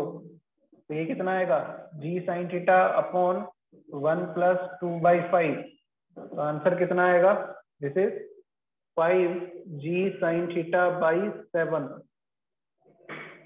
कितना आ रहा है पहले का आंसर।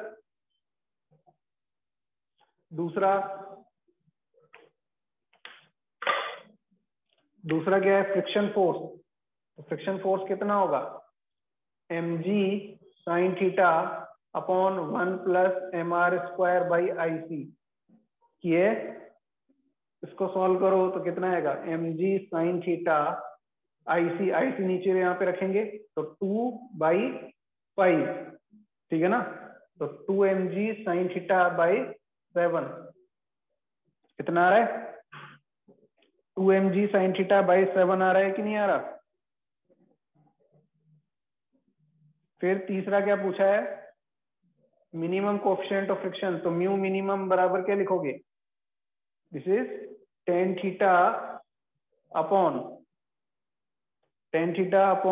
क्या लिखा जाएगा नीचे, 1 plus mr² by IC। Direct formula based problem है तो टेन थीटा और ये कितना हो जाएगा 2/7। तीनों में कोई प्रॉब्लम नहीं होनी चाहिए। 2/7 tan theta, 2/7 mg sine theta, 5/7 g sine theta. आ रहे हैं सबके ये तीनों आंसर।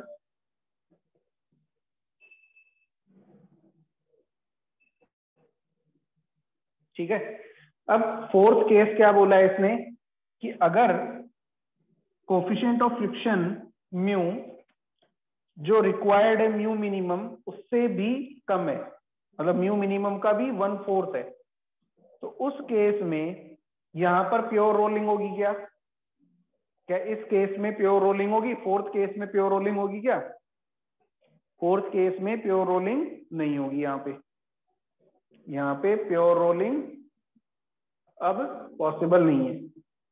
तो यहाँ पर प्योर रोलिंग अब पॉसिबल नहीं है क्योंकि म्यू मिनिमम 2/7 टेन थीटा जो चाहिए इससे भी कम म्यू है, इसलिए यहाँ पर प्योर रोलिंग नहीं होगी। अब इसने पूछा है then find the work done by the friction force if centre of mass displaces by x। अगर सेंटर ऑफ मास कितना डिस्प्लेस होकर के आ जाता है, x मीटर। ठीक है ना, तो सेंटर ऑफ मास कितना डिस्प्लेस होकर के आ गया, x मीटर आ गया। उस केस में work done by friction force वो कितना होगा, ये पूछा गया है। समझ रहे हो, क्वेश्चन समझ में आ गया? चलो अब सॉल्व करते हैं।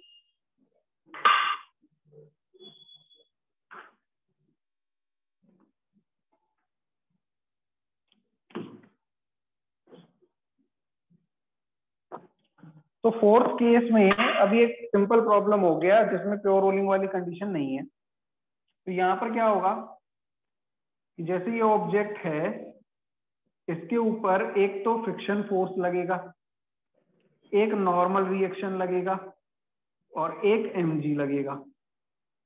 mg का इधर कंपोनेंट mg साइन थीटा लगेगा, mg का एक कंपोनेंट mg cos थीटा इधर लगेगा क्योंकि एंगल थीटा ये।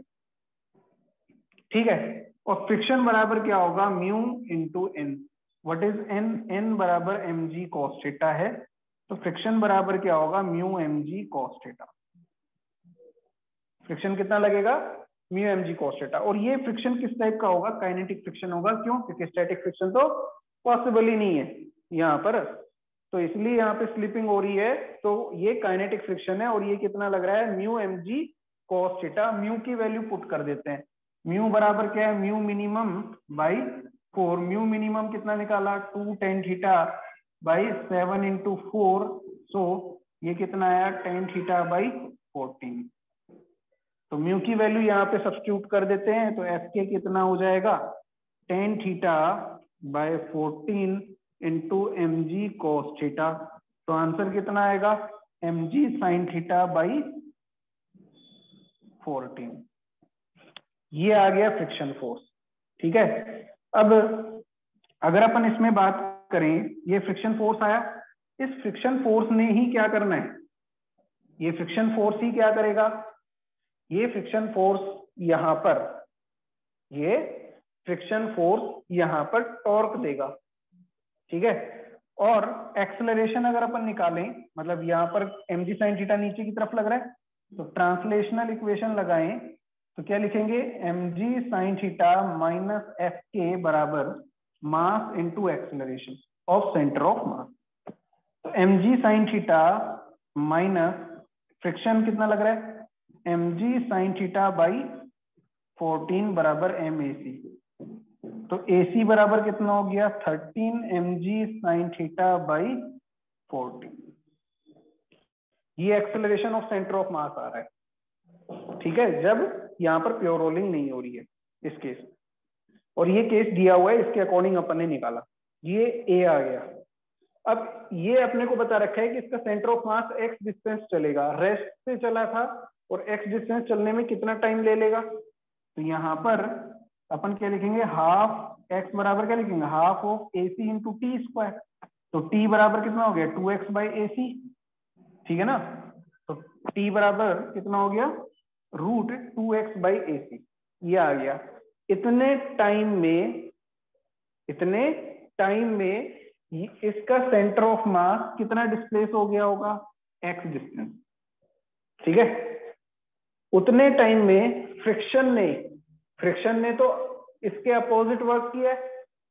देखो यहाँ पर डिस्प्लेसमेंट नीचे हो रहा है, फ्रिक्शन ऊपर लग रहा है, और फ्रिक्शन ने एक काम और किया है, रोटेशन का। तो फ्रिक्शन का जो वर्क है वो दो टाइप का वर्क होगा। कौन कौन सा, एक तो काम कर रहा है फ्रिक्शन रोटेशन का, और एक काम कर रहा है फ्रिक्शन किसका, ट्रांसलेशन का। कैसे, देखो यहां पर ये जो फ्रिक्शन है ये इसको अल्फा भी तो दे रहा है, रोटेट करवा रहा है ना इसको, तो अल्फा दे रहा है मतलब ओमेगा दे रहा है। धीरे धीरे नीचे आएगा तो यहां से यहां जब डिस्प्लेस होकर के आएगा तो इसके पास ओमेगा भी तो होगा। उस ओमेगा को दिया किसने, फ्रिक्शन ने दिया। तो इसका मतलब फ्रिक्शन ने एक रोटेशनल वर्क डन भी किया और साथ में एक ट्रांसलेशनल वर्क डन भी किया। तो work done by friction force अगर अपन देखें वो कौन सा होगा, work done by friction force translational plus work done by friction force rotational. दो टाइप के वर्क डन हुए। ट्रांसलेशन वाला वर्क डन आपको आता है कैसे, एफ के माइनस एफ के, जो भी फ्रिक्शन फोर्स लगा इनटू डिस्प्लेसमेंट कितना हुआ, तो ये तो हो गया ट्रांसलेशन वाला।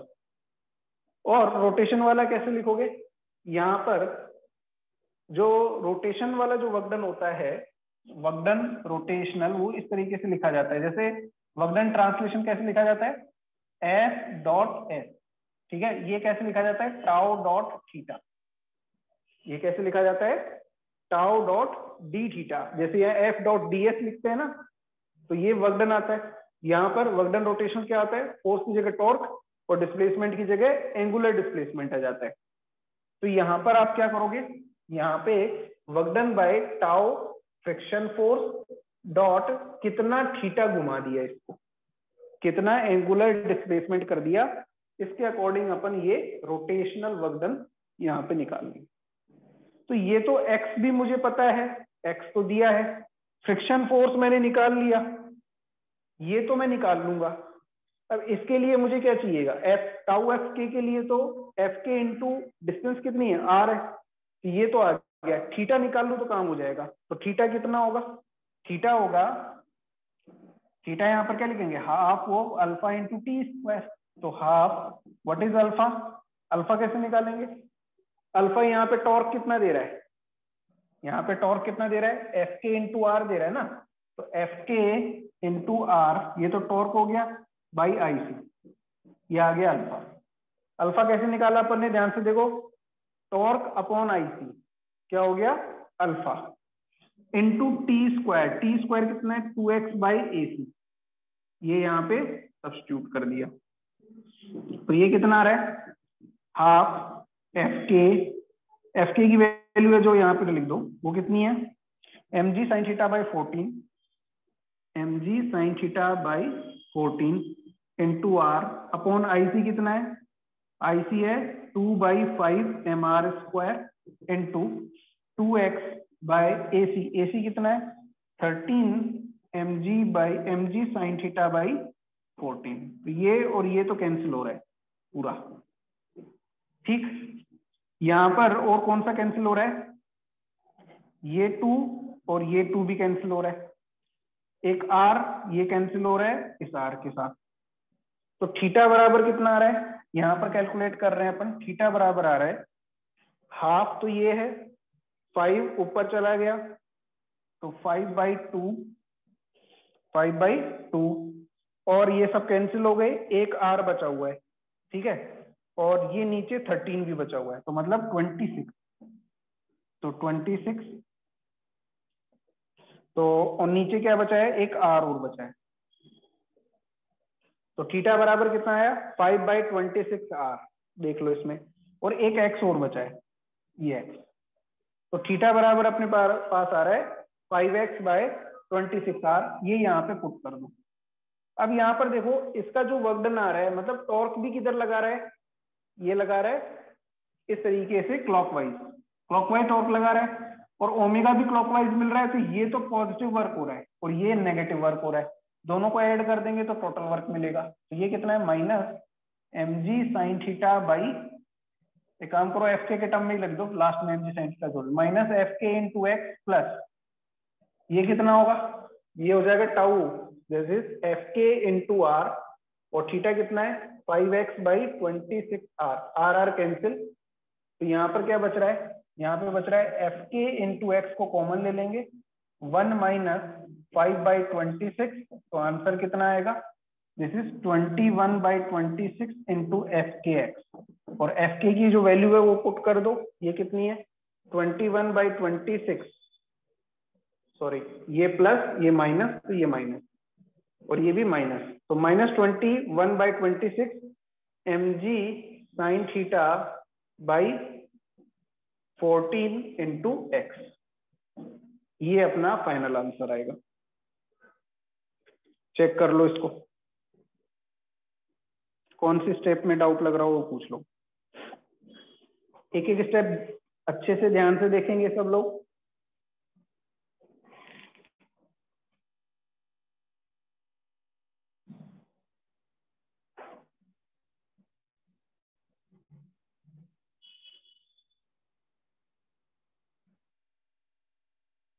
तो ये कैंसिल हो जाएगा ना, ये कितना हो जाएगा, 7 से कैंसिल हो जाएगा 3, तो ये आएगा अपने पास में -3mg sin θ into x upon 52।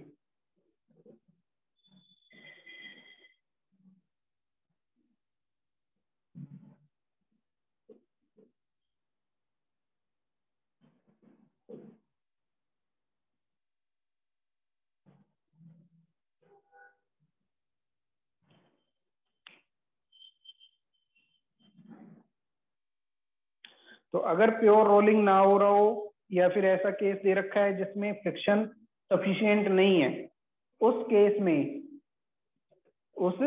Case में हम ऐसे सॉल्व करेंगे प्रॉब्लम।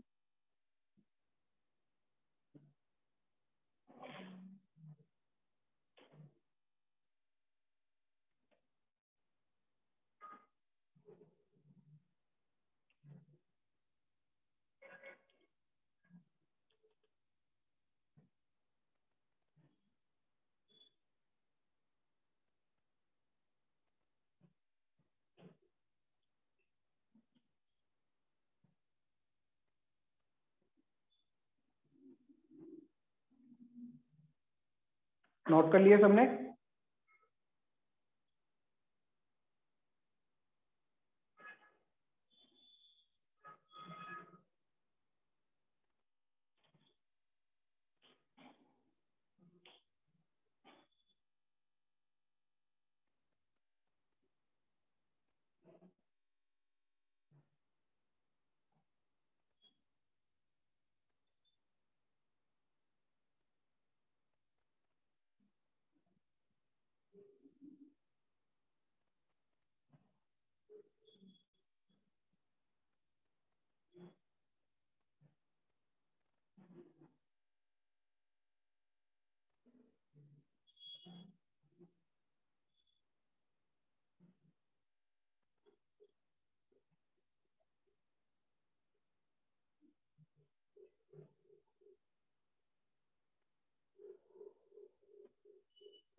हो गया नोट।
एक सॉलिड स्फीयर है, उसको ऐसे अप द इंक्लाइन प्लेन फेंका गया है।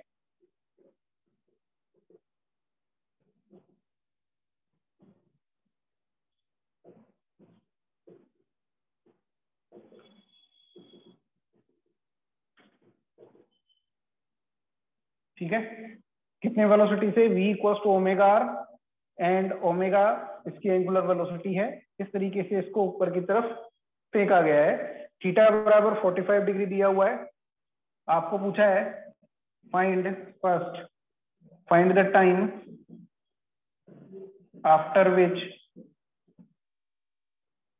After which velocity of centre of mass becomes 0. Second, also find the angular velocity of the solid sphere at that instant.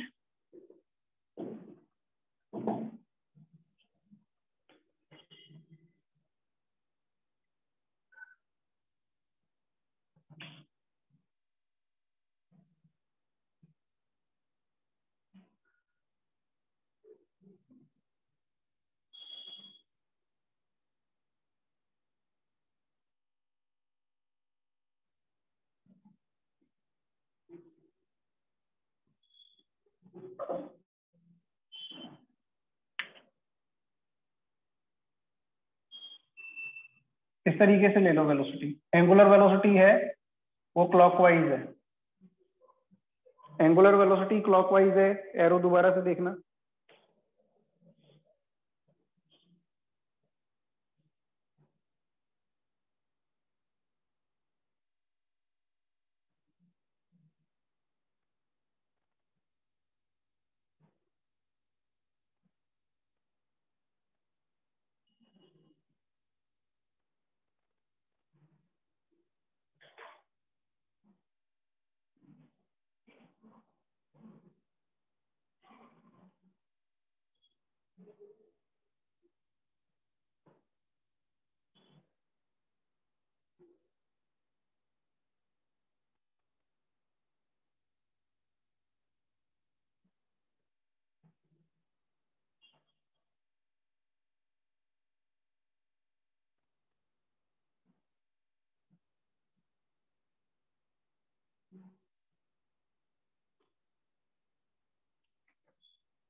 जो लोग क्लास में प्रेजेंट हैं अपना नाम टाइप करके भेज दें।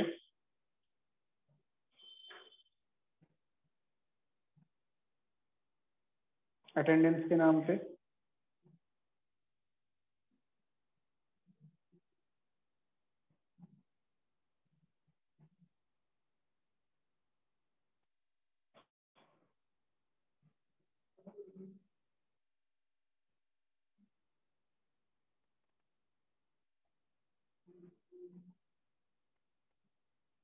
नाम के साथ टाइप करें, अदरवाइज उसमें जाएगा नहीं।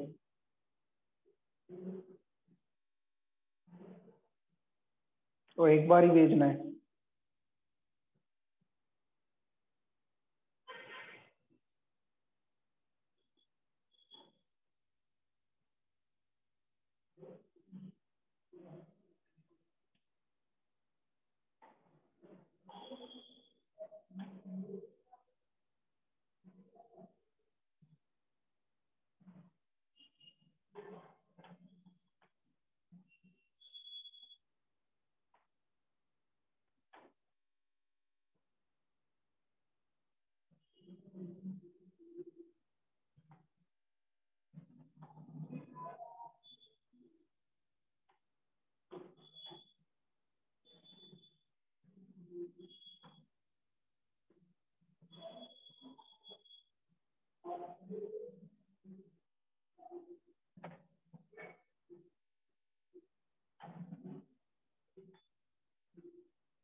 ओके ठीक है, तो 25 प्रेजेंट है, बाकी रेस्ट एब्सेंट, या फिर अटेंड करके वो कहीं प्रेजेंट है।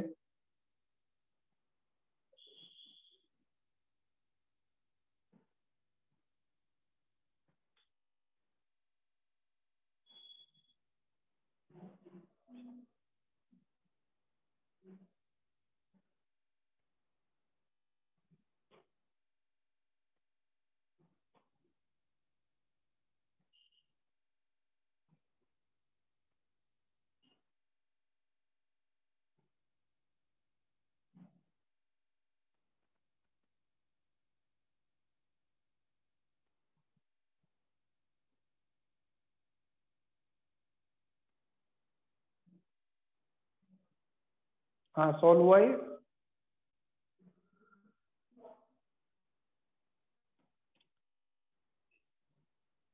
क्या इस केस में प्योर रोलिंग हो रही है?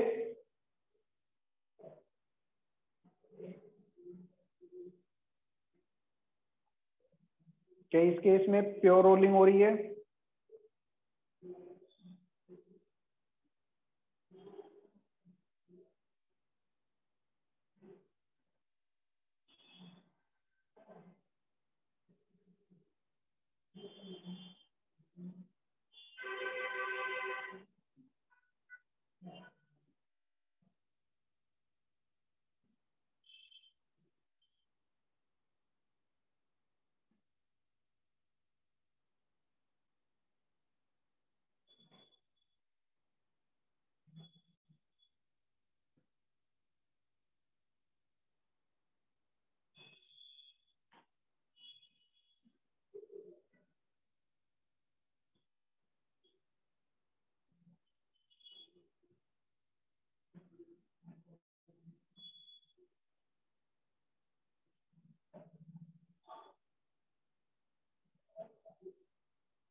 हाँ भाई, प्योर रोलिंग हो रही है कि नहीं हो रही?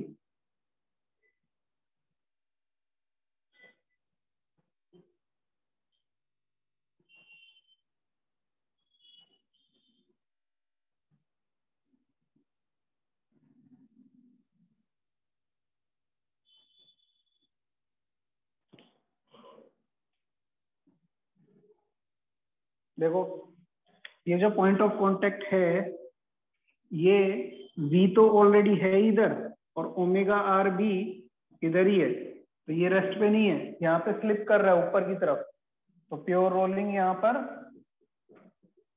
नहीं हो रही है। तो यहाँ पर जो फ्रिक्शन फोर्स लगेगा वो किधर लगेगा? फ्रिक्शन फोर्स नीचे लगेगा, और ये कैसा होगा? Kinetic friction. ये कैसा होगा? काइनेटिक फ्रिक्शन होगा। तो यहाँ पर आप देख सकते हो कि फ्री बॉडी डायग्राम बनाते हैं इसका। एक तो mg फोर्स लग रहा होगा, एक नॉर्मल रिएक्शन फोर्स, और एक फ्रिक्शन। ठीक है, तो इधर एक क्या लग रहा है? mg साइन थीटा, ये एंगल थीटा है तो, और इधर क्या लग रहा है? mg cos theta. mg के कंपोनेंट ले लिए, तो mg sine theta plus F के बराबर क्या होगा? मास into acceleration of centre of mass. ठीक है, तो mg sine theta plus F के बराबर क्या हो गया? ma। डन। अब इसमें एफ के कैसे निकालेंगे? एफ के बराबर क्या होगा? दिस इज म्यू एन, और म्यू कितना दे रखा है? 0.5। एन कितना है? mg cos theta. तो म्यू mg cos थीटा आ गया। तो यहाँ पर साइन थीटा और कोस थीटा दोनों के लिए थीटा बराबर कितना है 45 है। तो M g into 1/√2 plus half M g into 1/√2 बराबर एम ए। एक्सेलरेशन कितना आ गया, एक्सेलरेशन कितना आया, एक्सेलरेशन आ रहा है दिस इज, ये तो 2√2 हो गया, तो ये हो गया 3g/2√2। ये एक्सेलरेशन ऑफ सेंटर ऑफ मास आया। तो एक्सेलरेशन आ गया, वेलोसिटी कितनी है ओमेगा आर, वेलोसिटी कितनी है ओमेगा आर, तो कितने टाइम पे जीरो होगा, तो v equals to u minus 80, ऐसे लिखेंगे अपन, u कितनी है, u है ओमेगा आर माइनस 80, a कितना है 3g/2√2 इंटू टाइम। तो यहां से टाइम कितना निकल के आया, वेलोसिटी कितनी हो गई फाइनल 0, तो टाइम निकल के आया this is 2√2 omega R divided by 3g। तो इतने टाइम पर क्या होगा, बॉल रुक जाएगी, सॉलिड स्फीयर रुक जाएगा, मतलब वेलोसिटी 0 हो जाएगी। उस इंस्टेंट पे ओमेगा कितना होगा, तो ओमेगा के लिए ओमेगा बराबर ओमेगा नॉट, अब प्लस में अल्फा टी लिखेंगे।